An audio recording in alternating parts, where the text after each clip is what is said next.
Shalom Bapak Ibu, shalom Ibu-Ibu, shalom para perempuan yang terberkati.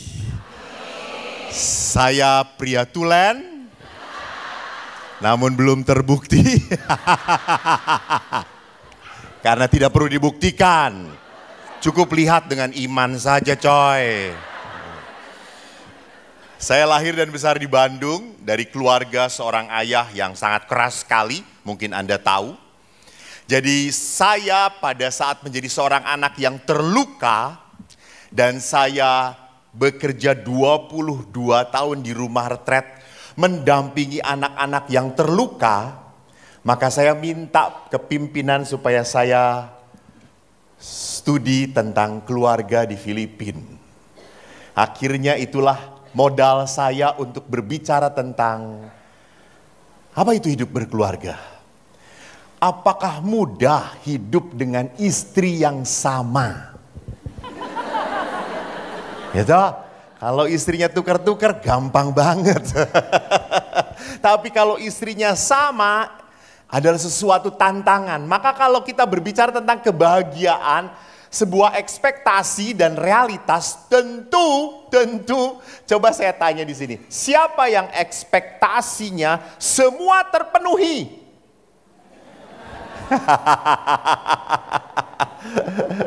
Dan yang membuat tidak terpenuhi adalah pasangan Anda. Kita paling mudah dan paling gampang adalah apa? Suami yang membuat tidak bahagia. Gitu ya. Maka mari kita lihat, sebuah keluarga seringkali dibangun dari sebuah ekspektasi yang tinggi dan kita tidak pernah siap menghadapi kenyataan. Para ibu tahu kalau laki-laki itu kalau ada maunya dikejar sampai tetes darah terakhir. Setelah dia dapat, ya sudah, selesai. Maka dia akan banyak omong waktu pacaran. Dia banyak mengatakan, I love you, I miss you, kau ini paling cantik, kampret semuanya itu. Dan bodohnya Anda mau saja ditipu. Anda langsung, oh iya, masa, gitu lihat. Ingat, before marriage, feeling direct, betul ya? Feeling direct decision. Before marriage. Sebelum perkawinan, really only feeling direct your husband. Cakep banget, baik banget, pokoknya gue sekarang juga mau kawin, itu lihat. Maka cinta itu buta kan disebutnya. Jatuh cinta sejuta indahnya, dibelai ditendang amboy rasanya. Konon katanya orang jatuh cinta, tai kuda saja rasa. Udah pernah ngerasain ya? Kok Ursula miskin banget sih? Saya sih belum pernah ngerasain, sorry. Jadi betul-betul karena apa? Feeling, kita dibutakan. Dan baru setelah menikah, everything open. Ya kok gini, hai nyesel. Maaf, cukup banyak pasangan yang berbicara pada saya, Romo setelah menikah, saya akhirnya merasa saya salah pilih. Gak perlu sharing. Kalau perempuan mah sharing itu lucu. Iya saya juga sama. Iya bener. Iya gitu.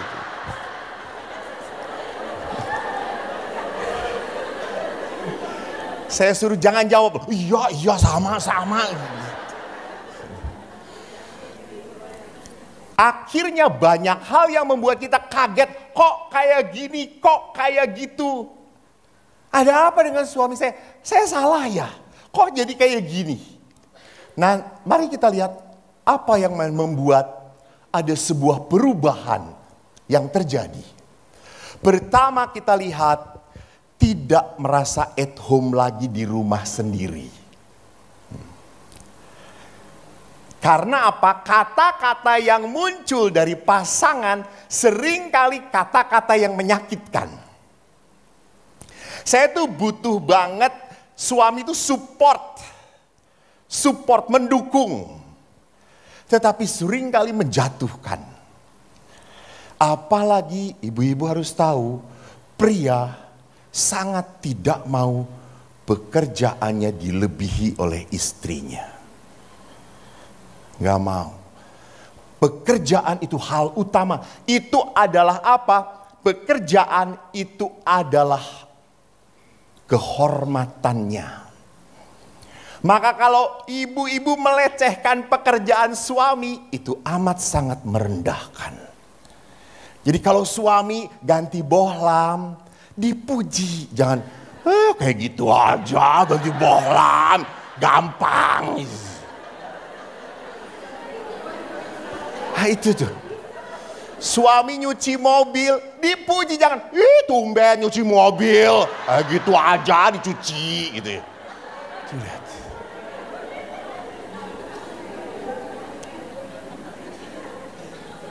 Suami tuh ingin banget dicuci, dibersihkan. Dan Anda tuh harus memuji sekecil apapun pekerjaan suami Anda. Maka kalau suami itu tiba-tiba habis makan piringnya dibawa ke dapur, Anda harus berkata, "Hai pap, oh my goodness, gila banget suamiku, wow." Begitu berkorban untuk istrinya.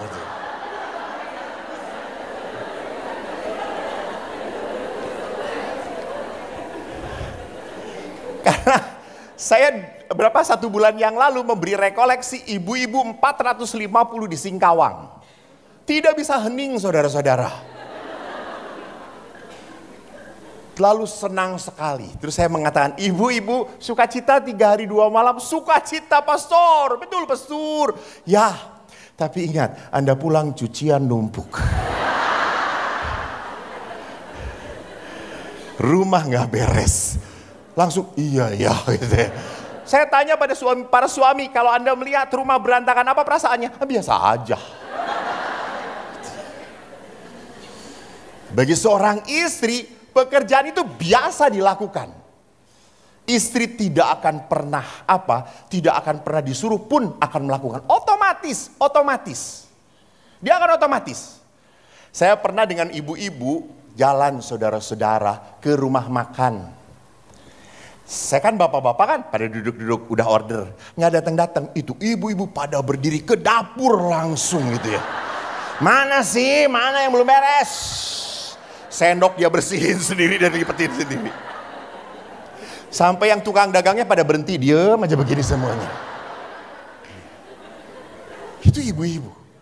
Ibu-ibu tidak akan pernah mungkin terlepas dari kesibukan. No. He want to do something. Itu ibu-ibu. Itu wanita. Tetapi kalau bapak-bapak,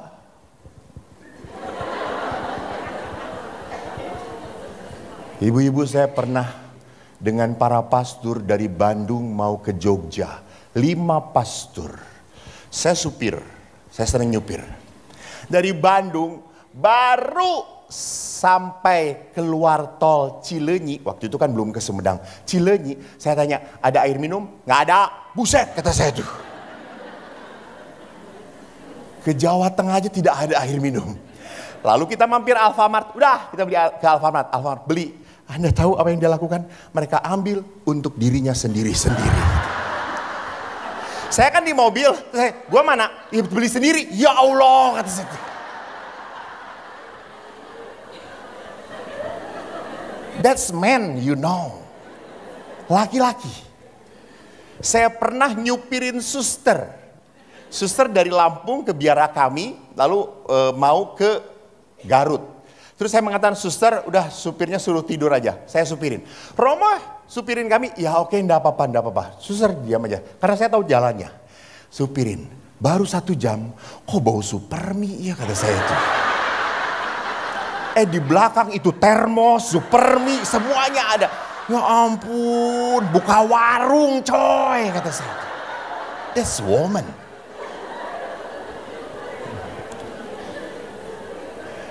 Jadi lihat di sini, dua pribadi yang berbeda. Maka kalau Anda ekspektasinya suami seperti istri, seperti Kak Anda, harus sibuk ke situ, mati Anda. Tapi ibu-ibu harus tahu, perempuan itu sulit mati.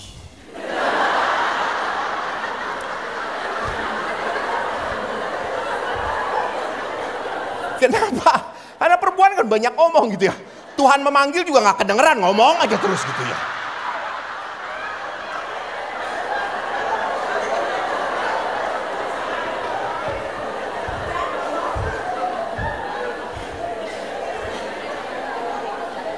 Lihat, perempuan kekuatannya adalah apa? Berbicara. Betul. Maka saya suka berkata toh, di mana 1-2 orang wanita berkumpul, Yesus pergi dari situ. Karena Yesus berkata, percuma lah gue juga ada di sini gitu ya. Perempuan akan bicara. Tidak mungkin perempuan diem, enggak. Dia akan ngomong. Nggak perlu didengar atau tidak, ngomong gitu, penting ngomong. Hai kalau bapak-bapak dan. Lihat aja kalau ibu-ibu punya masalah, apa yang akan dia lakukan? Bicara. Tulis status. Gua sedang tidak bahagia.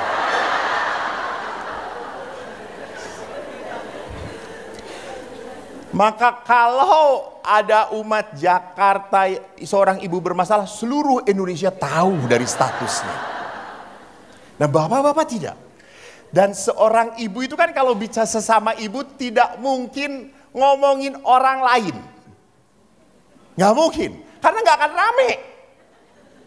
Anda topiknya apa? Misalnya topiknya, beli ini di mana? Beli itu di mana? Si itu tuh ya kalau belanja. Iya, saya juga pernah ngeliat itu. Makin rame. Jadi lihat di sini, pria cenderung diam, cenderung menarik diri kalau punya masalah. Istri cenderung bicara. Lalu istri minta supaya suami itu kalau punya masalah ngomong. Pak, ngomong. Istrimu kalau punya masalah ngomong. Lalu suami berkata, iya saya punya masalah. Apa? Kamu masalah saya.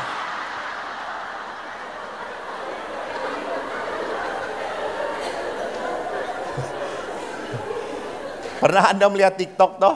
Suami istri sedang naik mobil. Lalu istrinya berdoa supaya suaminya bahagia. Tuhan, saya ingin suami saya bahagia. Maka hilangkanlah sumber masalah dan penderitaan dia. Dia langsung hilang, saudara-saudara.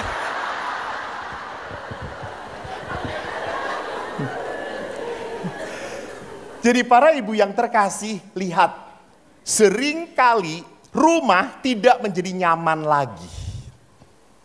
Kalau sudah jangan 5 tahun lah. Pokoknya kalau sudah hidup bersama, ngobrol, ujung-ujungnya marahan. Betul.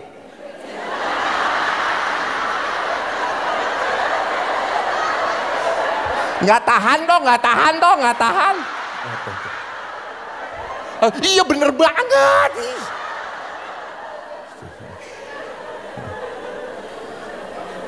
Ujungnya marahan.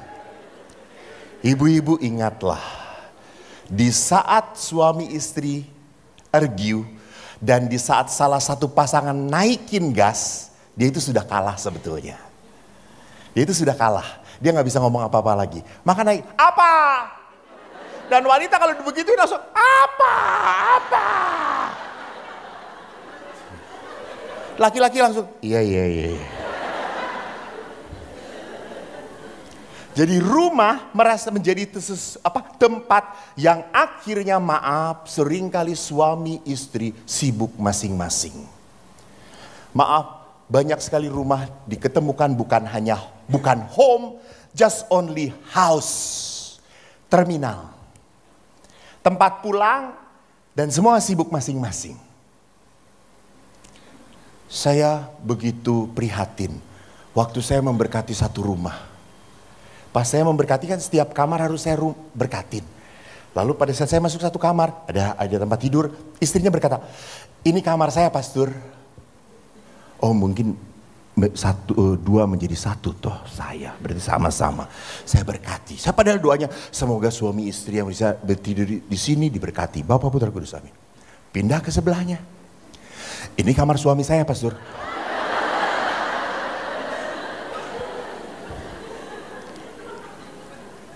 Lihat, waktu saya tanya, kenapa daripada ribut, pastor ribut. Istri saya itu kalau tidur saya goyang sedikit, jangan goyang-goyang, udah diam. Saya berhadapan dengan dia, dia marah. Papa jangan berhadapan, sesek tahu nggak? Lu nggak napas, gua narik napas, lu narik napas.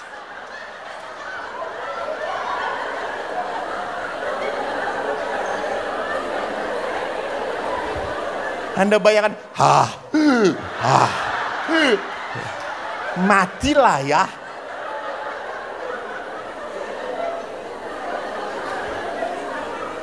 Lalu akhirnya daripada ribut, akhirnya terpisah daripada ribut. Sama. Kita pun sama, daripada ribut, ya sudah lu sibuk sendiri, gua sibuk sendiri. Kamu jangan mengganggu saya pun tidak akan mengganggu saya. Kamu, lihat. Banyak sekali sekarang hidup perkawinan yang apa? Kamu, saya. That's not home anymore. Dan lihat yang kedua dalam perkawinan, seringkali kita terlalu fokus pada diri sendiri. Merasa perempuan adalah yang dikorbankan. Pastor saya itu harus berkorban.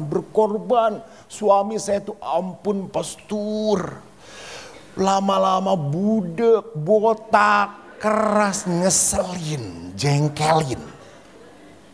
Dulu tuh tidak, pastor, dulu tuh enggak, dia tuh baik banget. Sekarang pastor, dia jadi kayak gini. Ibu-ibu jangan lupa, itu berarti apa?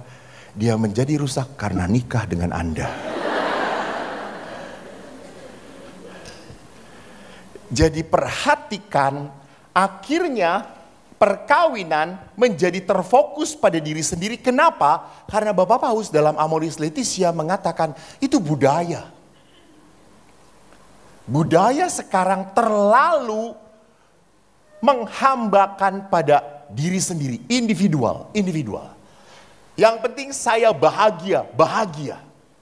Padahal dalam perkawinan, dalam perkawinan Kristiani sudah tidak ada saya lagi. There's no me, there's only you in my heart. Edan nggak? Iya toh, Anda ingat nggak janji perkawinan Anda? Nggak ingat, Anda cuma sekali seumur hidup. Gue berkali-kali ngedengerin gitu ya.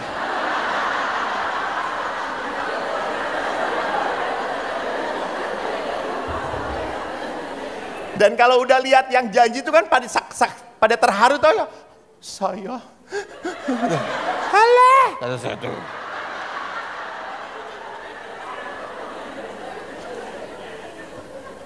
Pernah setelah janji perkawinan, lalu saya mengatakan ini adalah perkawinan Katolik yang sah. Laki-lakinya langsung gini, yes. Saya kata, ini baru pertama coy, kata saya tuh. Penderitaan di depan mata, kata saya tuh. Jadi dalam janji perkawinan ingat, saya Eko Wahyu Joko Santoso memilih engkau Juminten untuk menjadi istri saya. Saya akan mengabdikan diri kepadamu. Lihat, mengabdikan. I will serve you. So there's no me anymore, just you. Look. Maka tidak aneh, saudara-saudari, cukup banyak anak muda tidak mau menikah. That's why, individualitas. Saya nggak menikah aja bahagia kok, ngapain cari masalah? Dan kalaupun sudah menikah, halo, Banyak anak muda senang memelihara pet daripada anak. Why? Individualistis. Karena anak tidak dilihat sebagai anugerah, anak dilihat sebagai pengganggu. Pengganggu kebahagiaan. Anak dilihat sebagai sumber masalah. Itu budaya yang dilihat oleh gereja. Karena apa? Saya nikah itu harus nikmat, harus bahagia. Maaf ya, saya begitu sedih beberapa bulan yang lalu. Suami istri sudah konsul kepada psikolog. Maaf. Istrinya ini banyak konsul kepada psikolog. Sorry, psikolognya berbeda iman. Lalu si istri ini ngomong, saya sudah tidak bahagia. Dan psikolog ini dengan tenangnya berkata, kalau sudah tidak bahagia, kalau sudah tidak membuat kamu sukacita, cerai. Hidup itu harus bahagia. You see. Padahal Yesus berkata, barang siapa mengikuti aku, engkau harus memikul salib. Siapa pengikut Yesus? Angkat tangan. Bodoh Anda semua.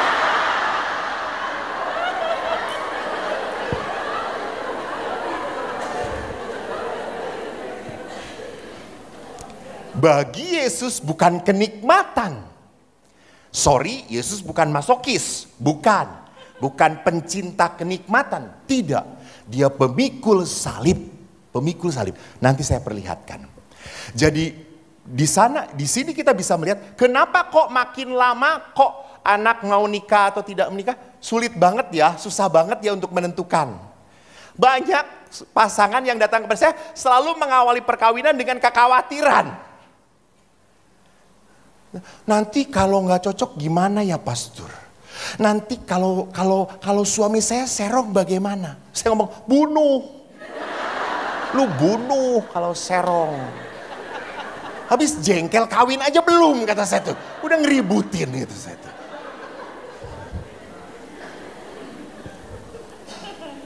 Maka sekarang sedang ngetren sebelum menikah sudah harta terpisah. Karena ketakutan cerai. Saya selalu mengatakan, lu mau melangkah ragu, jangan melangkah.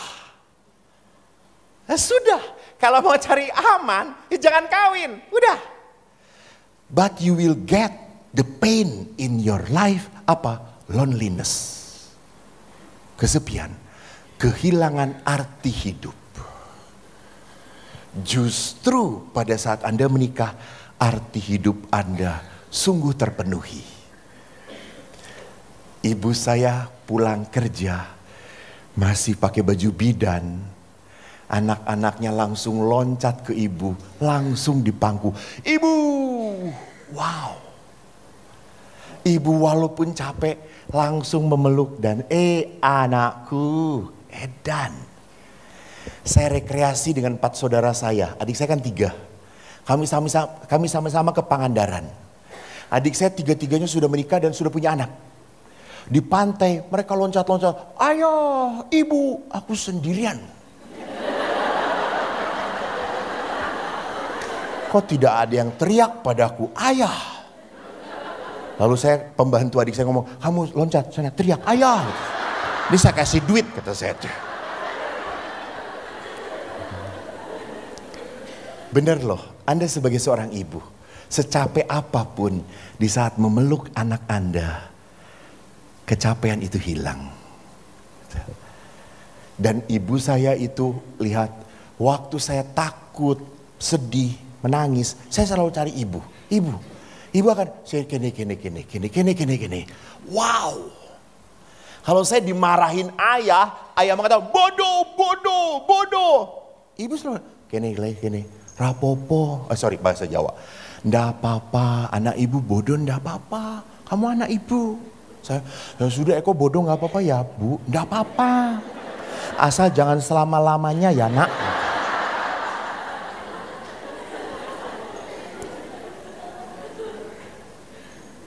Yang saya waktu mau jadi pastor sangat meragukan saya jadi pastor adalah ayah.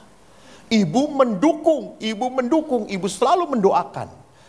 Bahwa bahkan waktu saya frater, saya sempat punya orang yang menarik hatiku.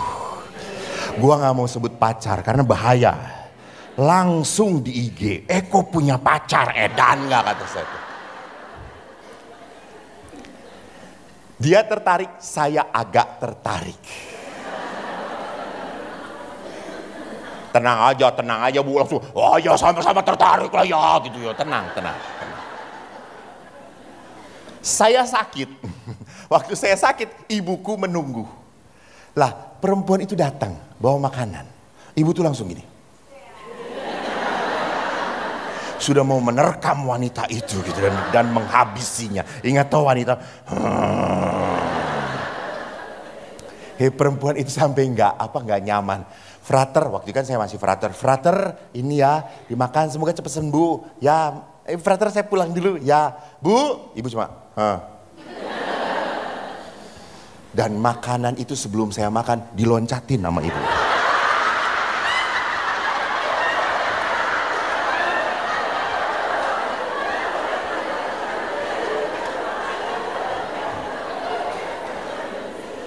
Anda tahu itu kan kue Bandung yang terkenal itu? Apa? Brownies kukus bau terasi.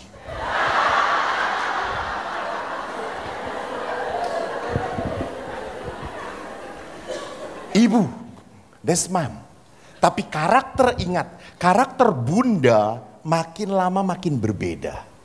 Makin berbeda. Gitu. Sudah sekarang itu kalau lihat anak-anak lebih dekat pada encusnya atau pada ibunya? Encusnya. Saya pernah sedih loh waktu pandemi. Ingat kan pandemi kan orang pada olahraga. Jalan pagi, naik sepeda. Saya kan senang naik sepeda dari dulu sebelum pandemi sampai sekarang. Saya kalau naik sepeda waktu saya di Helena di Lipo. Di Lipo itu saya lihat kalau udah anak-anak jalan, anak kecil jalan pasti dengan pembantunya. Pasti pembantu yang pegang. Tapi kalau anjing pasti yang punya. Anda lihat kedekatannya. Gitu ya. Kok bisa sampai seperti ini? Seorang ibu pernah sedih, pastor, anak saya ini waktu ditinggal saya mau tugas keluar kota, anak saya nggak nangis. Suster lebaran mau pulang dia nangis, pastor. Look. Tidak ada kedekatan, kehangatan. Hati-hati Bu. Produk anak-anak yang kurang touching, hugging, and intimacy, maaf. Biasanya dalam berpacaran, tidak sehat. Dia mencari laki-laki yang bisa memenuhi kekurangan dia di masa lalu. You get what I mean? Ya. Dulu dia kurang dipeluk, dia kurang disayang. Maka pada saat ada pria memeluk sedikit saja, langsung nyos. Bet. Set.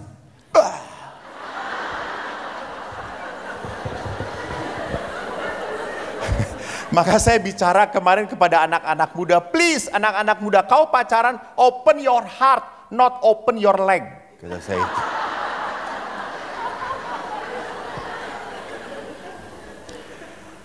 Ketiga, sikap menuntut. Artinya, lihat, mengapa waktu pacaran kita bisa romantis? Kita bisa saling merindukan. Tapi mengapa setelah menikah kok banyak masalah? Tidak harmonis. Kita terasa hambar, tidak nyaman. Kita selalu melihat kurangnya dia. Perhatikan di sini bahwa dalam pacaran kita bisa saling menyesuaikan. Adjust. Jangan nanti sakit hati, nanti kecewa. Selalu dirindukan. Apa kesukaan dia? Saya bisa ikutin. Saya kan punya adik, pacarnya orang Manado. Orang Manado kan senangnya pedes toh. Ya, saya pernah ngelihat adik saya sedang pacaran di tukang bakso. Lalu pacarnya berkata, kan orang Manado, aku suka makan bakso tuh pedas. Adik saya juga suka pedas. Padahal dia tidak suka pedas. Pulang pacaran mencret dia. Setelah dia kawin sekarang berpuluh-puluh tahun, saya tanya, Dek, kamu udah suka pedas nggak? Enggak. Istri kamu, biarin aja dia. You see? Karena waktu pacaran apa, saya harus merebut hatimu. Maka saya bisa menyesuaikan. Sama. Tetapi setelah dimiliki, itu tadi, menuntut. Karena apa? Karena setiap kita pribadi pada saat mau masuk ke dalam sebuah lembaga, ikatan apapun bentuknya, pasti punya harapan, punya mimpi dan cita-cita. Betul atau tidak? Ya. Nggak mungkin Anda masuk, gimana nanti aja. No. So, surat Rasul Paulus kepada jemaat di Efesus, perkawinan adalah apa? Walk in love, not falling in love. Namanya falling in love itu kalau orang jatuh direncanakan atau tidak? Ya enggak lah. Masa ada orang nanti gue jatuh di sana ya? Enggak. Perkawinan itu walk in love. Artinya apa? Saya berjalan bersama Anda. Dan seringkali dalam berjalan siapa yang paling cepat? Istri atau suami? Istri. Istri itu cepat, itu. Lihat bapaknya, Pak, ayo Pak. Bukan berjalan fisik loh, bukan berjalan fisik. Kalau berjalan fisik pasti laki-laki. Karena kalau istri multiple purpose gitu ya. Maka saya ngomong, Pak, tolong ya kalau dalam perkawinan, jangan pernah lupa untuk mengexpress your love. How? Please. Hold your wife hand. Hold tight. Especially in the mall.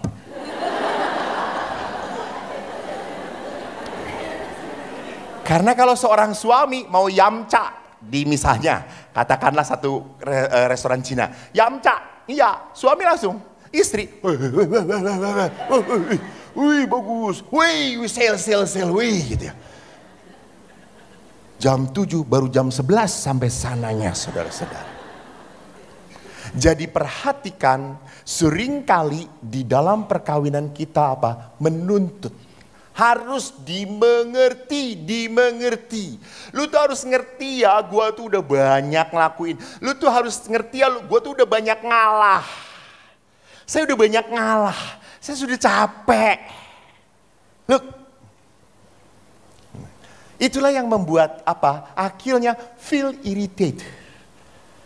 Makin kecewa, makin marah, makin jengkel. Dan ingat, rasa sakit kecewa itu seringkali kita tumpuk. Karena kalau bicara dengan suami, tidak akan tuntas. Suami pada saat diajak ngomong, Mas, besok ngomongnya, besok. Apalagi kalau di tempat tidur, siapa yang cepat tertidur? Umumnya suami.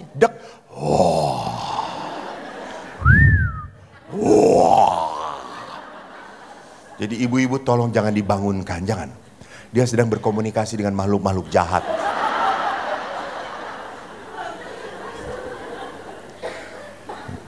Kalau istri baru mau merem itu langsung, aduh, sana udah dibuka belum ya? Aduh, situ nanti besok makan apa ya? Besok beli di mana ya? Aduh, bayar apa ya? Semua, lihat. Maka saya selalu ngomong, otak suami itu kalau dijual mahal. Karena jarang dipakai. Merasa bangga. Maka perhatikan Amoris Laetitia, surat Paus pun mengatakan seringkali kita mencintai seperti anak kecil, egois. Kita nggak dapat nangis, merajuk, tantrum. Dah, nggak mau, biarin, mati sekalian. Kalau udah suami istri, udah ada perempuan ngomong, Pastor saya sudah tidak tahan dengan dia, saya mau cerai. Terus, gimana Pastor? Saya kasih pisau, matiin dulu dia, baru bisa cerai. Karena kamu Katolik gitu. Lalu lihat, kadang-kadang kita juga seperti anak remaja, mengkritik dengan pahitnya. Dan yang keempat, permasalahannya adalah apa? perkawinan harus membahagiakan saya. Ini salah. Perkawinan harus menyenangkan saya. No. Saya menjadi imam. Apakah saya bahagia? Saya bahagia. Saya pernah suatu saat ketemu seorang oma-oma di satu tempat. Terus karena dia ngelihat saya, suka ketawa, melucu, cerita. Lalu oma itu, pastor di sini mah cemberut semuanya. Susah tersenyum. Oh iya oma, iya. Kecuali kalau dikasih angpau, langsung senyum pastor. Saya tuh kan sering ngasih angpau, maka kalau ketemu saya tuh langsung dia tersenyum pada saya. Ya iya, karena pastor itu berkata, "Oi, angpau datang, angpau datang." Lihat, perhatikan di sana bahwa di dalam kehidupan, apakah saya dengan 10 pastor di Pratista, saya cocok? Tidak. Hamil mereka kalau cocok.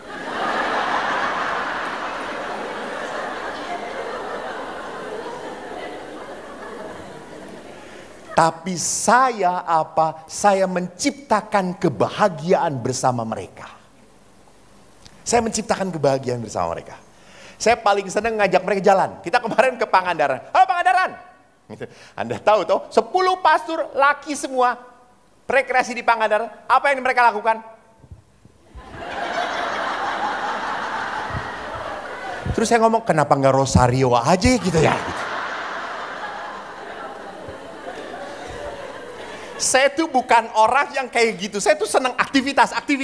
Lalu saya pakai body selancar, kan ada tuh body surfing di Pangandaran. Lalu saya sewa body surfing. Lalu pastor ngapain kok? Mau nyewa body surfing? Gue body surfing. Malu nanti ketemu umat. Emangnya kenapa? Punya burung-burung sendiri. Kata saya tuh urus-urus sendirilah gitu ya. Gue gak akan telanjang pakai cangcut. Kata saya masih pakai cawat. Kata saya tuh. Masa suruh pantai, suruh pakai jubah, dan apa atas nama Bapak Nusa Amin. Mati tenggelam lah ya, kata saya itu.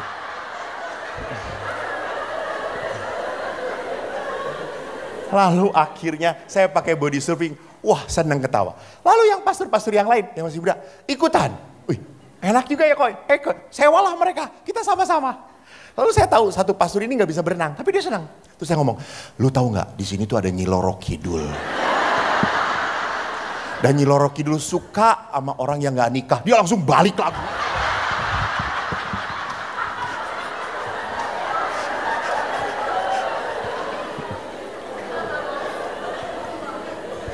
Bu, Pak, saya Bapak. Ini Bapak. Bu, saya bisa melihat apakah ini keluarga sakinah warohmah barokah. Kalau keluarga ini masih bisa tertawa bersama-sama. Kalau suami, istri, anak bisa, wow, edan. Di biara saya selalu ingin menciptakan, ketawa. Biara kami bukan ke biara.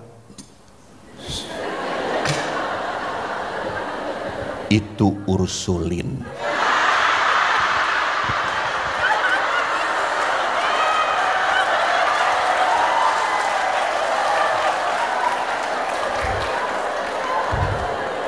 Ini ada psikoanalisa. Di sini ada psikolog. Kalau psikoanalisa, Sigmund Freud berkata kesadaran manusia itu seperti gunung es. Yang paling banyak di dalam adalah bawah sadar. Dan bawah sadar kita kebanyakan adalah apa? Rasa sakit, marah, kecewa, sedih yang ditekan. Dan ingat, ini semua terjadi dan kita mencoba untuk melupakan. Gak ada stres. Maka perempuan kalau tertawa belum tentu dia bahagia. Dia mau menutupi kesedihannya. Dan perempuan menangis belum tentu bersedih. Iya benar. Lihat kalau perempuan nonton drama Korea.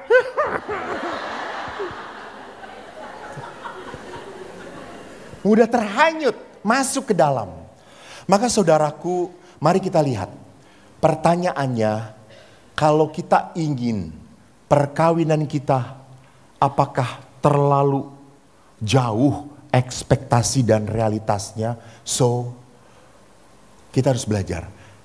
Kalau hidup kita diatur oleh luka, maka Anda selalu melihat ekspektasi saya, ekspektasi saya, ekspektasi saya.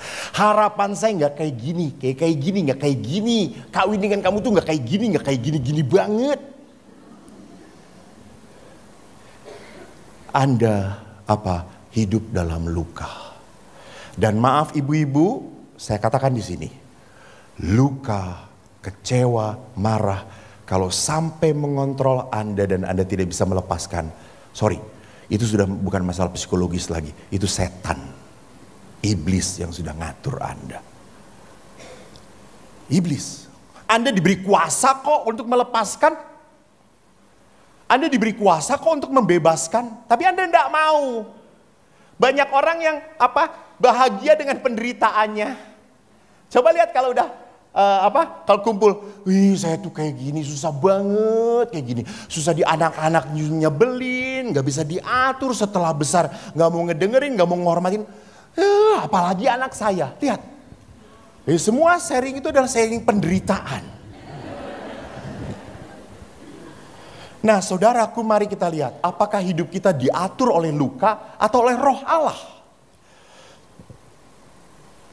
Sorry, dikatakan, barang siapa membenci saudaranya, ia berada di dalam kegelapan dan hidup dalam kegelapan.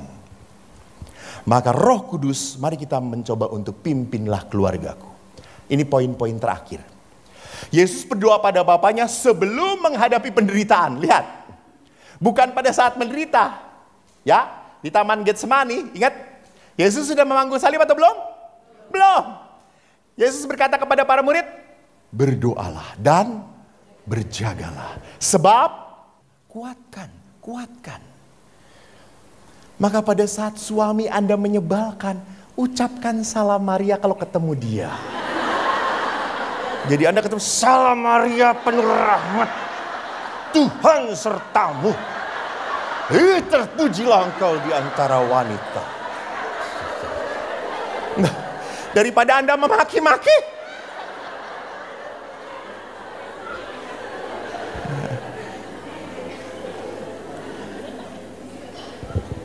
ada apa dengan kuasa doa?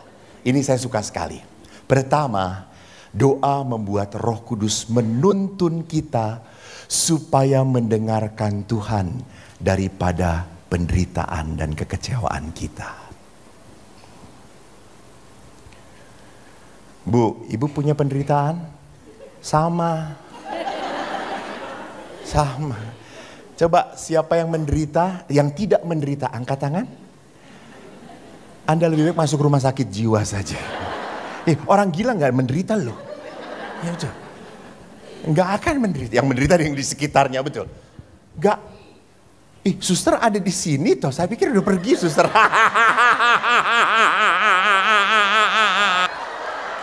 Mati gue. Saya tadi lihat gak ada. Ada di depan.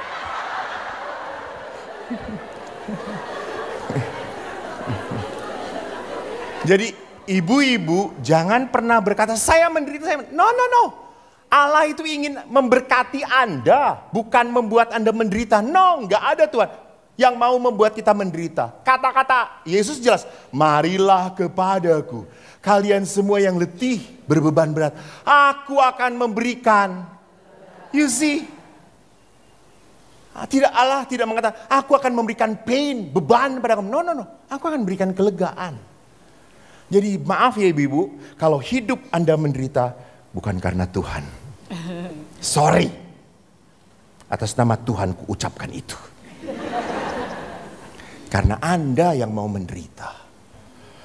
Kalau hidup Anda sampai tidak bahagia, maaf. Karena Anda tidak mau bahagia.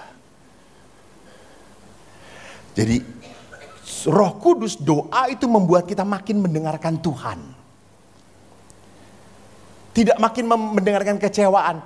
Bu, kecewa, siapapun kecewa. Siapapun punya kekesalan, siapapun punya kejengkelan, siapapun punya suami si borokokok itu. Ya, benar. Ih, kalau boleh tak pateni saiki. Betul. Kalau sudah mendengar di ruang pengakuan kisah ibu tentang suaminya, ya Tuhanku Yesus, 24 jam gak berhenti-berhenti ibu ini ngomong. Jadi perhatikan, doa.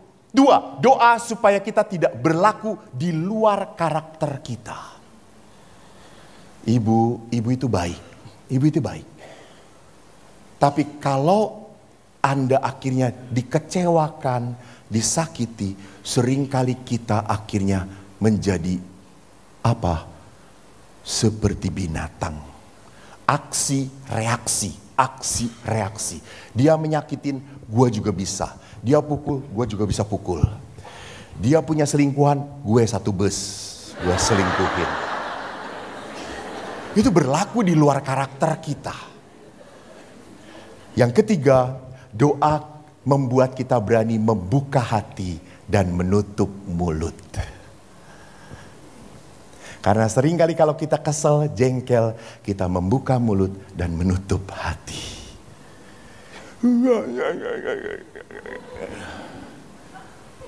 Maka kemarin si bapak di Malaysia datang istrinya pada saya, Romo tolong doakan. Kenapa? Suami saya budak. Dia udah gak dengar kalau diajak ngomong haho. Terus saya tanya mana suaminya? Tuh Romo sebelah sana. Saya deketin si bapak. Pak, Terus saya makin deket. Bapak, ya pastor, bapak katanya budak. Ya, istri bapak minta saya doakan supaya bapak sembuh. Jangan.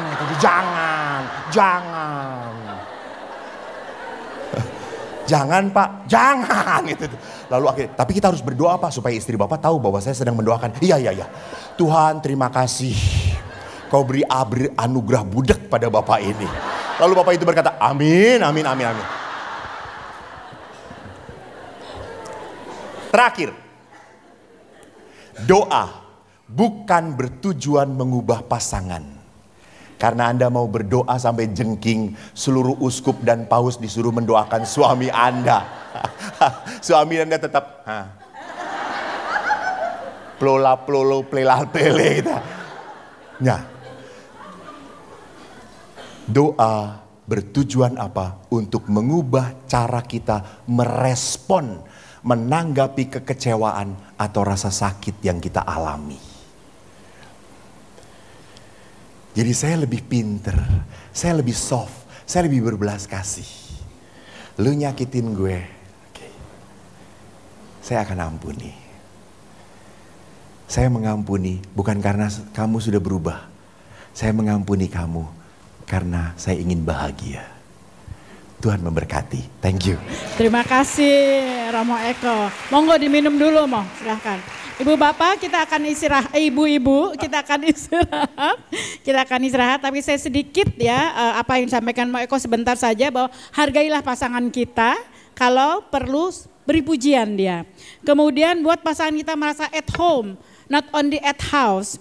Fokus pada pasangan dan memandang anak sebagai anugerah, bukan sekedar kenikmatan fokusnya. Saling menyesuaikan, hindari selalu menuntut, dan memahami perkawinan dengan tepat. Dan kita jangan hanya melihat ekspektasi aja, karena kita akan dikontrol oleh penderitaan. Itu sedikit yang saya bisa catat dari yang disampaikan Romo Eko, dan bagaimana doa-doa ini kemudian memberikan banyak hal di dalam diri kita. Oke, kalau dengar tadi apa yang Romo Eko sampaikan gitu ya, saya jadi teringat Romo. Ada yang pernah bilang sama saya pas saya mau menikah, kamu yakin mau menikah gitu? Kenapa? Saya tanya kan. Terus kata dia, soalnya menikah itu menyangkut 3 cincin. 1 engagement ring, yang kedua itu wedding ring, yang ketiga suffering Romo katanya. Gitu, jadi saya teringat, oh bener juga, jangan teman saya itu gitu ya. Oke, nah di sini sudah ada pertanyaan yang masuk Romo. Yang pertama yang mau ditanyakan adalah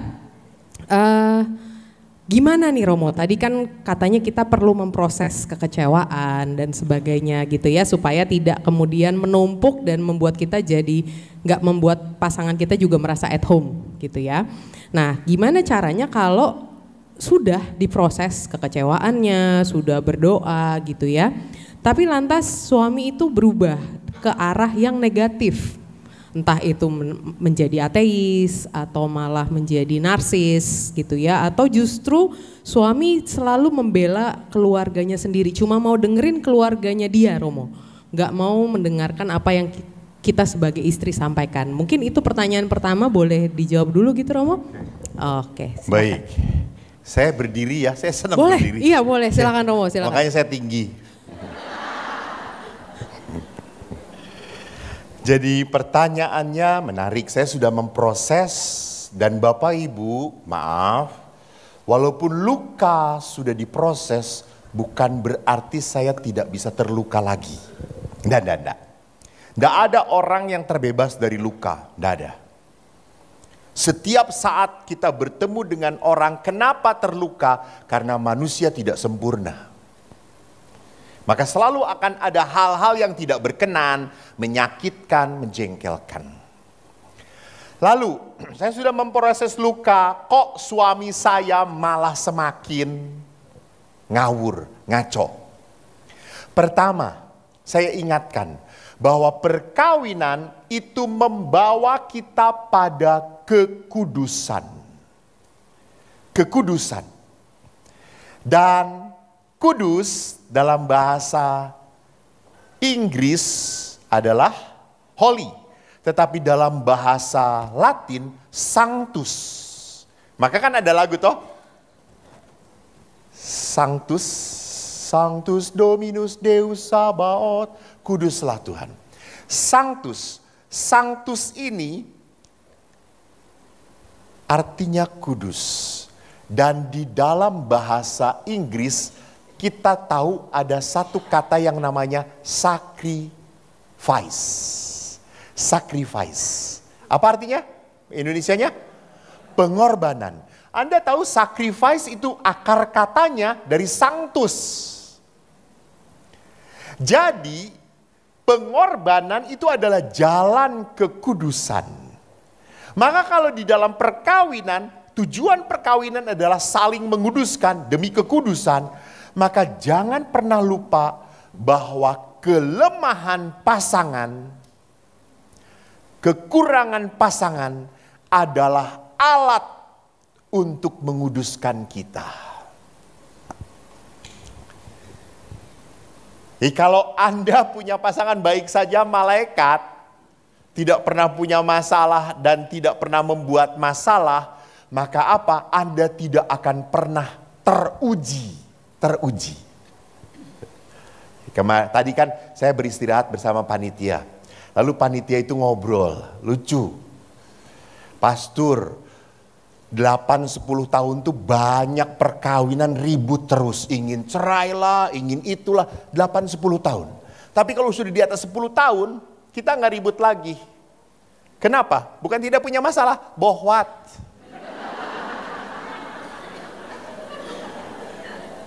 Udah mau ngapain lagi? Dibalikin ke ibunya, ibunya sudah pada mati semuanya gitu ya. Ya sudahlah, bertahan, ditahan-tahan kalau perlu gitu ya. Jadi lihat di sini bahwa kalau kita menghadapi pasangan yang seperti itu, bagaimana? Pertama, saya sudah baik, lalu dia tidak baik. Hati-hati. Ada Bu, Pak, Bu. Kalau Anda punya rumah, lalu rumahnya listriknya mati, apakah Anda akan ganti rumah atau tidak? Nah. Kalau rumah itu bocor, apakah ganti rumah atau tidak? Apa yang harus Anda lakukan? Beresin, sama. Kalau ada suami Anda yang cerewet sulit, ya nggak ganti pasangan. Bereskan. Gitu. Kalau dia tidak mau membereskan, nah bagus. Itu yang disebut sebagai toxic relationship. Saya udah capek. Maka saya belajar untuk apa? Saya belajar untuk apa? Untuk tetap bertahan. Bertahan setia. Walaupun dia seperti itu. Jadi biarlah kebaikan saya yang bisa merubah dia. Bu, urusan saya baik, itu adalah tanggung jawab saya. Maaf, sama di pasturan pun.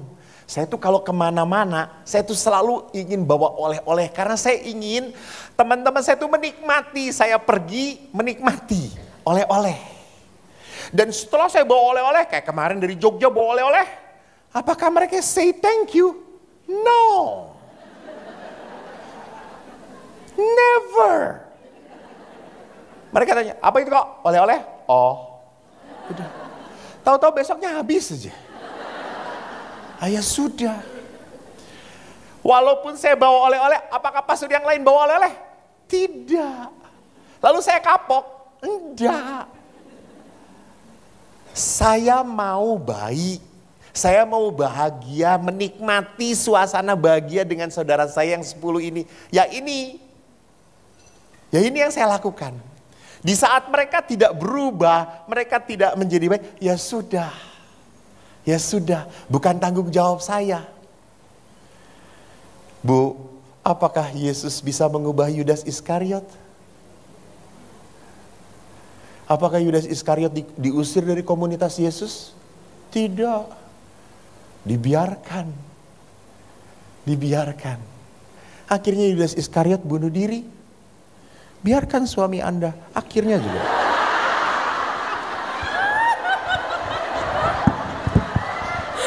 Oke. Terima kasih Romo, mantap. Gak usah dilanjut ya Romo ya, biar lanjutin sendiri gitu ya. Inspirasi. Anda renungkan saja. Romo, ini ada pertanyaan yang kedua nih. Ini kayaknya pertanyaannya dia karena biasalah Santa Ursula ya, wanita-wanita perkasa ya banyak di sini ya Romo ya. Ini pertanyaannya begini. Saya ibu bekerja. Bagaimana pandangan gereja tentang suami atau ayah sebagai kepala keluarga dalam kewajibannya memberi nafkah finansial kepada keluarga? Terlebih kalau suami saya itu adalah punya hobi hutang. Nah ini gimana nih pandangannya nih jadinya? Berdiri lagi.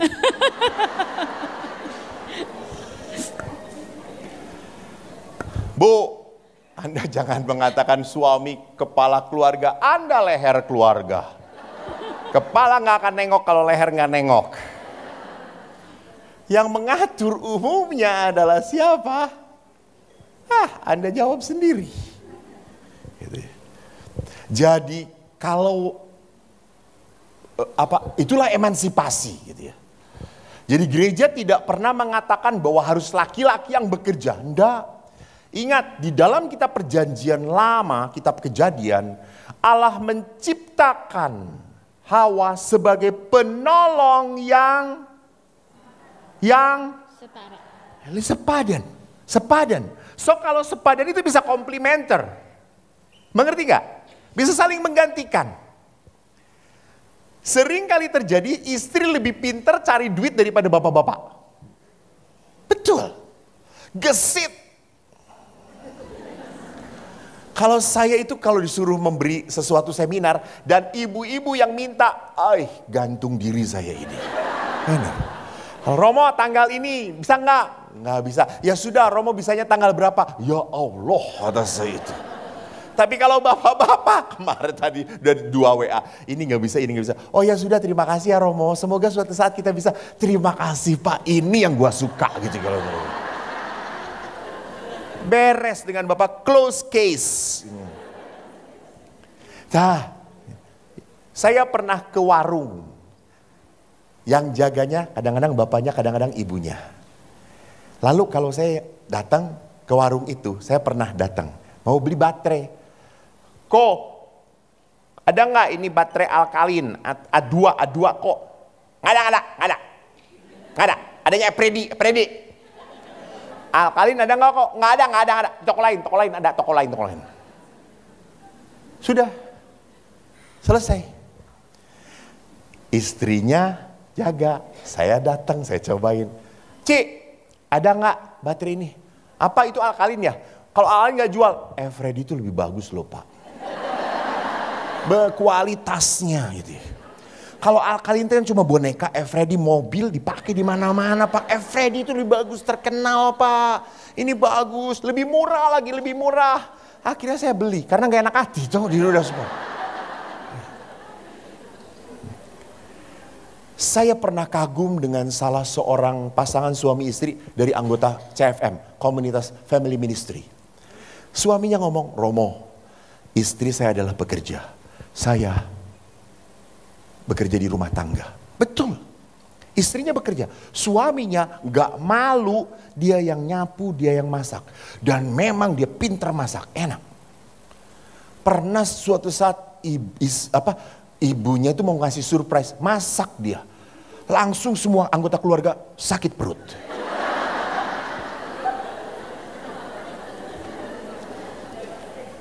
Tapi saya suka jadi lihat keluarga modern itu sudah tidak memisahkan lagi. Ini harus menjadi kepala keluarga yang cari uang. No. Gitu. That's right, bahwa laki-laki kulturnya, ingat kultur loh ya. Ini bukan gereja, ini kultur. Kultur di patrilineal, laki-laki provide. That's right. Gitu ya. Dia harus punya tanggung jawab. Karena seperti yang tadi saya katakan, seorang laki-laki punya harga diri kalau dia bekerja. Seringkali dalam kasus yang saya hadapi, suami tidak kerja, kadang-kadang kasar sekali pada istrinya. Nah sekarang kalau kasusnya sudah tidak bekerja, judi lagi. Saya pernah menganjurkan kepada seorang ibu yang suaminya judi. Saya menganjur, Bu, kalau orang sudah judi bisa apapun dijual. Dia udah gila. Kalau orang udah judi edik apalagi ketagihan, itu sudah tidak pakai otak lagi. Dia udah dikuasai iblis setan. Maka saya mengatakan, maaf Bu, karena kasus ini ya saya ngomong ya.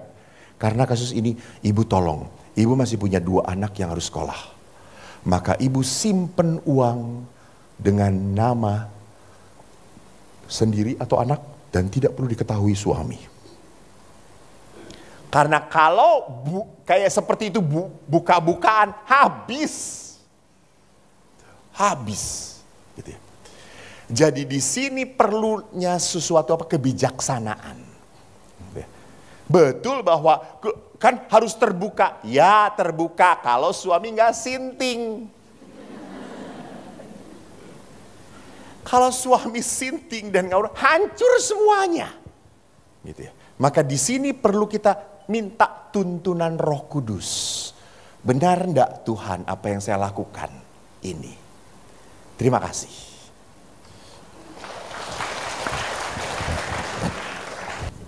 Oke.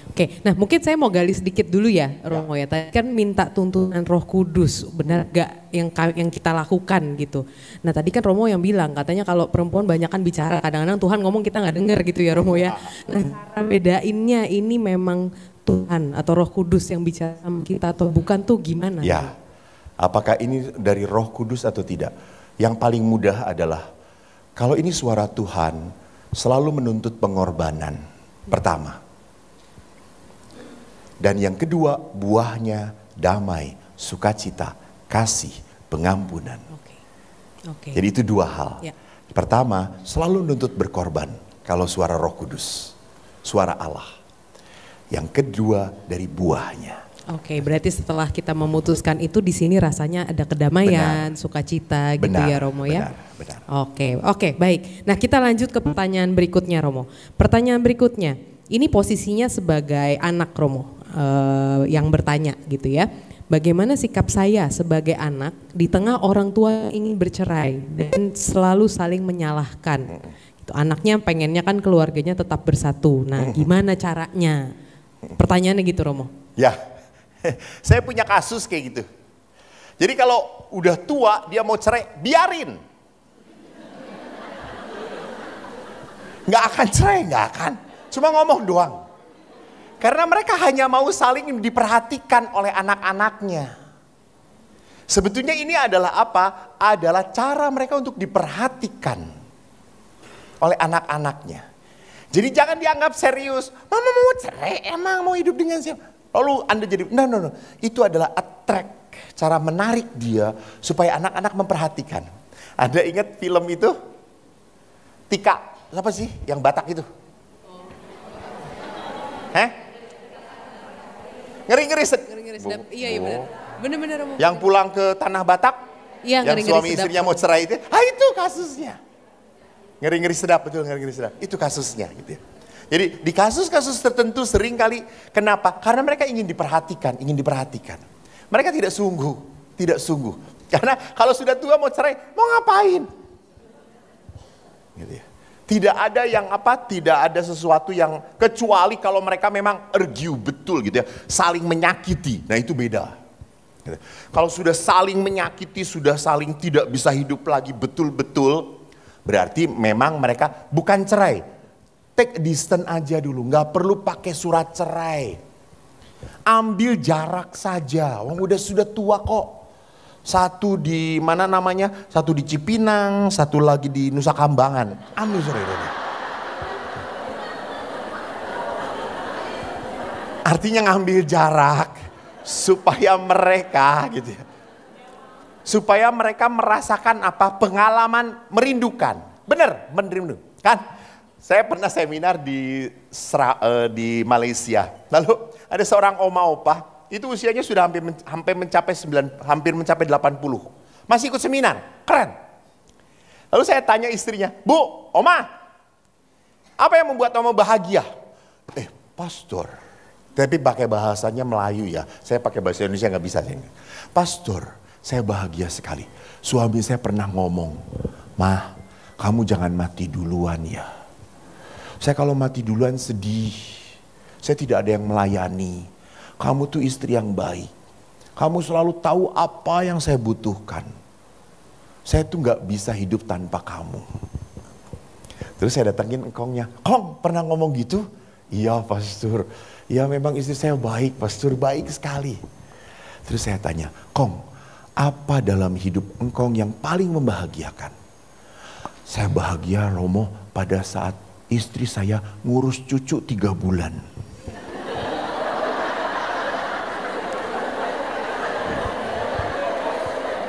Kenapa bahagia? Enggak pening saya Romo, tenang Romo. Lucu kan? Ya. Kalau untuk sejenak menyenangkan bagi dia. Tapi untuk selama-lamanya I cannot stand. Saya tidak tahan. Itu misteri perkawinan. Gitu. Banyak disebut ngeri-ngeri sedap itu. Jadi itu misteri di dalam sebuah relasi. Memang saling menyakitkan kadang-kadang, tetapi juga saling merindukan. Ada sesuatu yang gua butuh dia. Coba bu maaf saja, ini maaf. Seandainya, ini kan cuma pertanyaan, oke? Refleksi. Seandainya Anda pulang dan Anda menemukan suami Anda sudah meninggal. Anda siap atau tidak?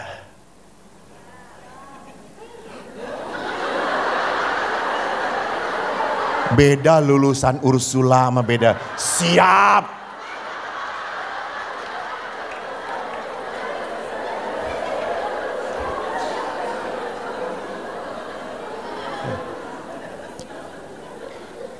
Bu, jangan pernah pikir, ya itu kan kematian itu tidak bisa dikira, tidak bisa diprediksi, bisa tiba-tiba datang seperti pencuri, gitu ya. Memang pada saat kita bersama kita selalu melihat kekesalan, kejengkelan pada saat dia tidak ada. Bapak saya setelah ditinggal ibu, dia selalu telepon saya, "Ko, ibumu tuh baik sekali loh, Ko." Padahal saya kagum. Ibu saya stroke tidak bisa apa-apa, 20 tahun yang mengurus bapak, yang memandikan bapak, yang mengangkat untuk berjemur ayah. Saya kagum pada ayah. Tetapi setelah ibu tidak ada, ayah itu selalu ngomong, ibumu tuh baik sekali kok. Bapak pulang tuh selalu sudah ada teh, selalu udah ada minuman. Ibumu tuh di mana-mana dihormati kok. Ibumu tuh waktu disakiti oleh pasiennya padahal dia tidak bayar, ibumu enggak pernah sakit hati. Nggak pernah ngomongin. Ibu kamu tuh memaafkan. Loh, sampai waktu ibu mau peringatan 1 tahun, saya telepon ayah. Ayah, kita peringatan ibu. Kok? Kenapa? Aneh kok. Kenapa? Aku tidur kalau bangun, sekarang pegang kiri kanan, nggak ada ibumu. Aku kehilangan. Saya berkata, ya sudah Pak, mau cari gantinya apa Pak?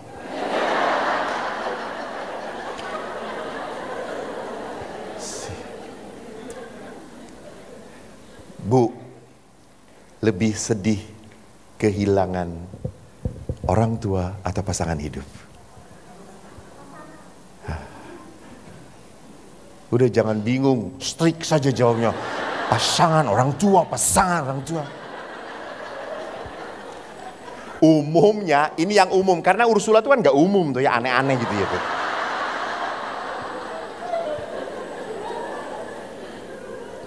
Umumnya kalau saya memberi seminar, umumnya berkata lebih berat kehilangan pasangan. Seperti satu saya patah. Padahal dia itu bukan siapa-siapa tadinya untuk Anda. Tidak ada hubungan darah apapun dengan Anda. Kenapa bisa sampai seperti itu? Because God. Karena Tuhan yang menyatukan. Terima kasih. Tuhan berkati. Kita cek ke kakak panitia kali ya. Kakak panitia waktu masih ada untuk tanya jawab? Masih bisa ya? Oke, satu lagi boleh silakan. Saya bisa sambil, Mas, makalah saya mana? Kita angkat tangan. Slide-nya Romo boleh tolong ditampilkan lagi? Slide saya bisa ditampilkan. Oh di situ. Hai girl, tolong slide saya. Di sana. Slide-nya Romo. Pertanyaannya? Oke, pertanyaannya begini Mo. Ini kita bicara masa lalu sih sebetulnya. Bagaimana membina keluarga bahagia saat masih bergelut dengan luka batin akibat pengasuhan orang tua dulu? Oh, oke. Anda tahu Yesus meminta para rasul berdoa di mana? Taman Getsemani. Dan terjadi juga hal yang begitu mengejutkan bahwa apa? Di Taman Getsemani Yesus ditangkap. Ya. Apakah Yesus menyangka bahwa akan ditangkap pada saat itu? Tidak. Tetapi kalau ia ditangkap, betul, itu sudah tahu Yesus. Itu resiko. Nah, pada saat ditangkap, ingat Petrus menghunus pedang, menancapkan pedang pada salah seorang tentara yang bernama siapa, Bu? Siapa? Bu? Bu? Bu? Markus sih kelar kasus.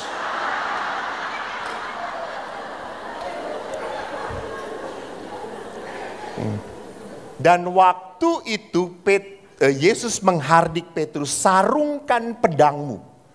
Bukankah aku harus minum cawan? Harus minum cawan. Jadi memang Yesus tahu bahwa apa? Ada misi Allah Bapanya yang harus dia pegang. Yaitu apa? Minum cawan. Yaitu apa? Penderitaan. Ini misi. Maka next, mari kita lihat. Bahwa meminum cawan penderitaan itu berarti apa? Yesus menyelamatkan melalui penderitaan. Jadi penderitaan adalah kenyataan yang tidak bisa dihindari. Jadi setiap orang punya luka, betul. Betul. Kalau tadi konteksnya pertanyaan luka ya.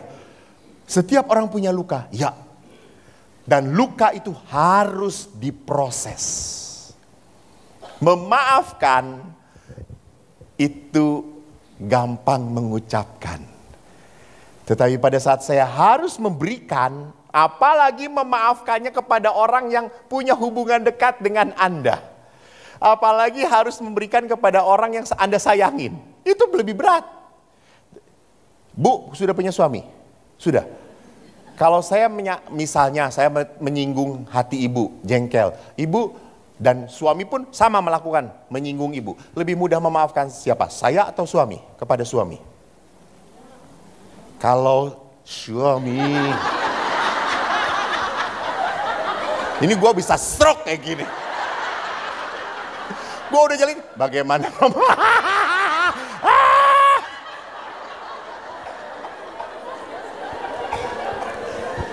Ibu kan punya suami. Saya pastor. Saya melukai ibu, menyakiti hati ibu, sama suami pun melukai dan menyakiti hati ibu. Lebih mudah memaafkan siapa? Pastor atau suami ibu? Ya betul. Kenapa? Karena ibu tidak mencintai saya. Betul. Karena saya orang lain. Saya orang lain. Tapi kalau orang itu sudah punya hubungan batin dan dia melukai, paling sulit saya ampuni. Jadi orang yang paling sulit diampuni adalah orang yang punya arti dalam hidup saya. Apalagi orang tua tadi kan, apalagi pasangan. Tetapi tetap harus apa? Harus dibereskan, diproses. Dan penderitaan itu memang it's a part of our life. Penderitaan adalah cara Tuhan membentuk saya. Maka kalau penderitaan membentuk saya, dan kalau saya tidak mengolah penderitaan, maka saya menjadi orang yang hidup dalam akar kepahitan. Ingat, orang yang hidup dalam akar kepahitan gak pernah ngomong. Sekali ngomong, singkat, padat, jelas, menyakitkan. Kalau orang berakar kepahitan selalu ngeliat negatif, selalu ngeliat kejelekan. Itu orang yang berakar kepahitan. Jangan pernah mau bisa mendengarkan pujian dari orang yang hidupnya berakar kepahitan. Anda bekerja seperti apapun selalu kurang di mata dia. You get what I mean? Jadi masalahnya apa? Batinnya dia. Tetapi kalau orang sudah punya akar kepahitan, lalu dia bisa mengolah, dia akan bisa menjadi pribadi yang bermurah hati, empatik. Dia mudah tergerak oleh belas kasihan. Gua pernah ngerasain yang lu rasain. Itu empati. Kedua, penderitaan terjadi karena kita hidup dengan pasangan yang tidak sempurna. Ingat tadi saya katakan. Mengapa hidup di dalam dunia ini kadang-kadang kita kecewa, marah, jengkel. Mudah banget. Contohnya aja, kalau saya pagi-pagi harus misa pagi di susteran. Di panti jompo itu kan siang. Lalu saya pakai mobil, di depan mobil pelan-pelan, saya udah tahu pasti perempuan. Sorry ya. Karena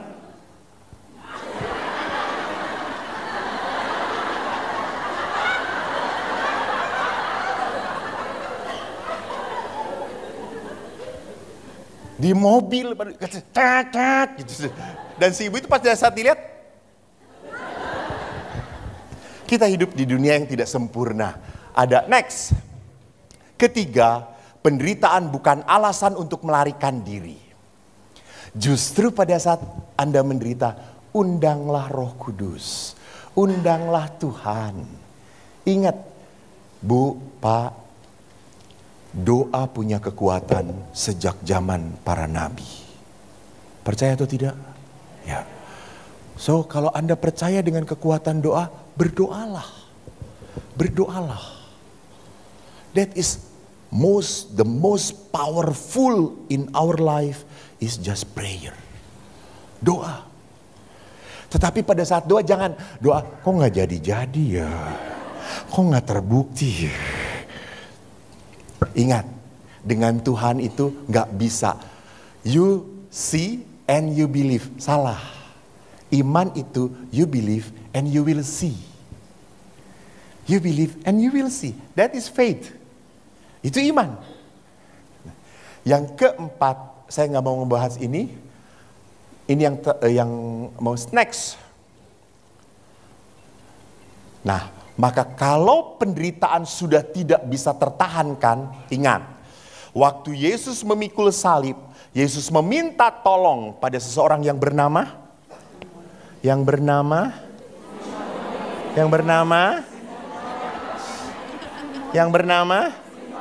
Simon apa? Simon dari Kirene. Jadi kalau Anda sudah Anda sudah tidak tahan lagi, carilah pertolongan, jangan menyerah. Pertolongan itu siapa? Bisa komunitas. Ini komunitas emak-emak powerful coy. Tapi emak-emaknya jangan hanya powerful tapi hidup benar. Jangan ini powerful karena terlalu powerful. Ih, gue dikecewakan sama suami. Hajar, hajar. Hajar, itu suami tidak tahu diri. Kasih satu tetes, modar dia 2 bulan. Jangan. Jangan sekomunitas dengan mama yang ditato lah gitu, powerful. Apaan lo gitu ya. No. Kita harus sekomunitas dengan yang benar gitu ya. Yang selalu mengajak kita kepada kebaikan dan kebenaran. Karena tidak semua kebaikan benar. Jelas? Jadi tidak hanya baik tapi benar di mata Tuhan.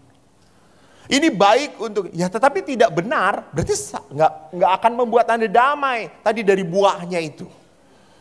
Cari pertolongan. Bicara dengan psikolog. Ibu-ibu, saya itu tadi ditanya saya di rumah retret Pratista ada retret pasutri. Growth namanya.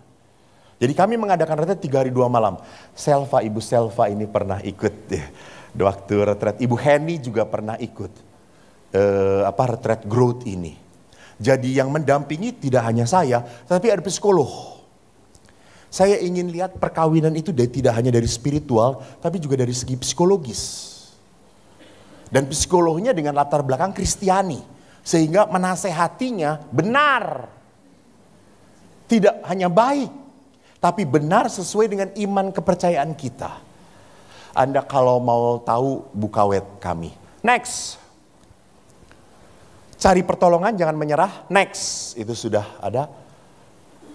Next. Lah. Lihat, Yesus itu waktu disalib, dia 2 kali ditawarin minuman. Yang pertama dia tolak, yang kedua dia terima. Yang pertama itu adalah painkiller. Meminum itu dia tidak akan merasakan sakit. Dan Yesus menolak. Jadi next, jadi pada saat perkawinan berat, janganlah minum racun. Halo, racun itu bukan baygon. Next, apa itu racun? Racun itu bisa pornografi, bisa judi-judian, bisa minum-minuman, bisa overeating. Halo. Beberapa tadi masuk tempat ini harus dibuka 2 pintu. Atau over shopping Romo. Over shopping ya betul, over shopping. Jadi ibu-ibu yang Katolik apalagi yang Kristiani saya ingatkan ya, Yesus naik ke surga, naik ke surga. Kita juga nanti naik ke surga. Dan kita diangkat oleh malaikat. Kalau malaikat merasa aduh berat, dilepasin lagi. Tolong ya. Bu, sorry, maaf. Suami itu butuh sekali Anda cantik. Butuh. Bagaimanapun, butuh. Melihat istri cantik itu butuh. Maka Anda coba tolong permak sedikit gitu ya. Sebentar ya, nanti oplas itu. Nanti penutupnya kita pakai doa malaikat Allah. Kenapa kalau kita minum racun, lama-lama kalau kita tidak merawat, kita mati rasa dengan pasangan kita. Banyak ibu-ibu yang mengatakan, Romo, saya sudah bersentuhan dengan suami, sudah tidak ada strum. Tapi dengan Romo, nyetrum banget Romo. Kurang ajar kata saya itu.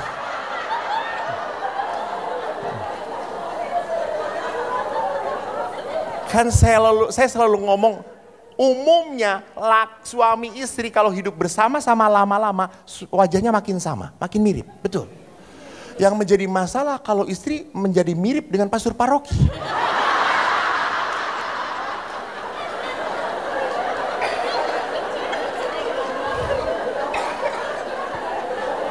Ya gimana nggak mirip, sekamar terus.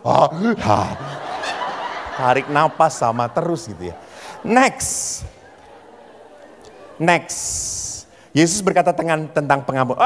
Kebablasan. Tentang pengampunan. Maka tadi tentang luka batin. Menyembuhkan luka itu hanya dengan pengampunan.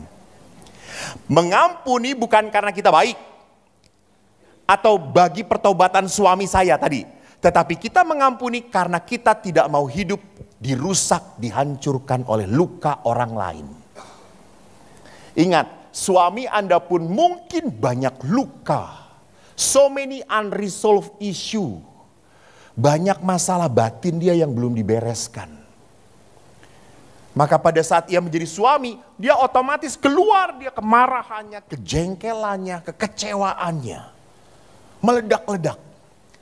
Nah, kesabaran kita, bertahan kita setia, semoga menyembuhkan pasangan Anda. Tapi kalau Anda hantam lagi, dia akan makin meledak. Sakitnya, kecewanya.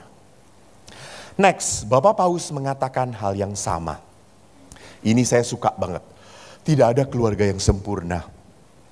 Kita tidak punya orang tua yang sempurna. Kita sendiri tidak menikah dengan orang sempurna. Dan kita tidak punya anak-anak yang sempurna. Kita punya keluhan satu sama lain. Kita kecewa satu sama lain. Oleh karena itu tidak ada pernikahan yang sehat dan keluarga yang sehat tanpa pengampunan. Maka apa? High expectation bisa membuat bahagia kalau Anda bisa mengampuni. Tuhan memberkati. Terima kasih. Para ibu yang terkasih, ngapain Anda berdiri? Orang belum suruh. Ursula memang beda, saudara-saudara. Silahkan berdiri, boleh. Para ibu, terima kasih saya boleh berbagi di tengah-tengah Anda. Saya sungguh sangat terberkati bersama dengan Anda. Semoga insight-insight yang saya sharingkan membuahkan kasih, cinta. Dan semoga suami Anda semakin bahagia bersama Anda. Walaupun Anda tidak bahagia.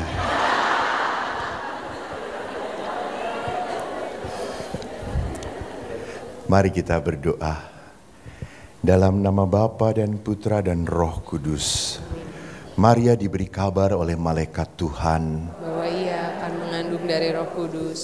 Salam Maria, penuh rahmat Tuhan sertamu. Terpujilah engkau di antara wanita, dan terpujilah buah tubuhmu Yesus. Santa Maria, Bunda Allah, doakanlah kami yang berdosa ini, sekarang dan waktu kami mati. Amin. Aku ini hamba Tuhan. Terjadilah padaku menurut perkataanmu. Salam Maria, penuh rahmat Tuhan sertamu. Terpujilah engkau di antara wanita, dan terpujilah buah tubuhmu Yesus. Santa Maria, Bunda Allah, doakanlah kami yang berdosa ini, sekarang dan waktu kami mati. Amin. Sabda telah menjadi daging Dan tinggal di antara kita. Salam Maria, penuh rahmat Tuhan sertamu. Terpujilah engkau di antara wanita, dan terpujilah buah tubuhmu Yesus. Santa Maria, Bunda Allah, doakanlah kami yang berdosa ini, sekarang dan waktu kami mati. Amin. Doakanlah kami ya Santa Bunda Allah, Supaya kami dapat menikmati janji Kristus. marilah berdoa. Ya Allah, karena kabar malaikat kami mengetahui bahwa Yesus Kristus Putramu jadi manusia. Curahkanlah rahmat-Mu dalam hati kami, supaya karena sengsara dan salibnya, kami dibawa pada kebangkitan yang mulia, sebab Dialah Tuhan dan pengantara kami. Amin. Bunda Maria yang berbelas kasih, doakanlah para ibu ini. Semoga mereka menjadi wanita-wanita seperti Engkau, yang selalu menyimpan segala perkara di dalam hati mereka. Dan walaupun sakit, walaupun mengecewakan, walaupun membuat mereka sedih, biarkan doa yang selalu terlantun dari hati mereka, terjadilah padaku seturut kehendak-Mu. Bunda, kuatkanlah putri-putrimu ini. Dan semoga rahmat Tuhan kita Yesus Kristus memberkati kita dalam nama Bapa dan Putra dan Roh Kudus.